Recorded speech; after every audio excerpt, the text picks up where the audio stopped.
చేస్తూ ఉన్నారు. అక్కడ గదిలో ప్రక్కన బేషన్లో నీళ్లున్నాయి.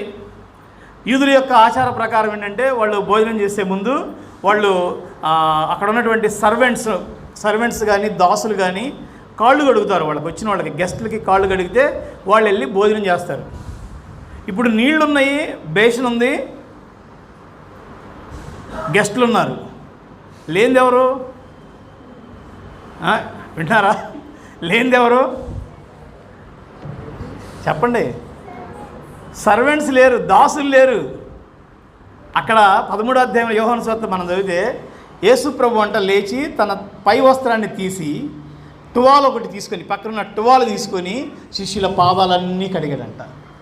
అంటే ఆయన ఏం చేశాడంటే తన పైన ఉన్నటువంటి ఆ వస్త్రాన్ని తీసి దీన మనసు అనేటువంటి వస్త్రాన్ని ధరించుకొని శిష్యుల పాదాలన్నీ కడిగి మీరు కూడా ఇలాగే చేయండి అన్నాడు.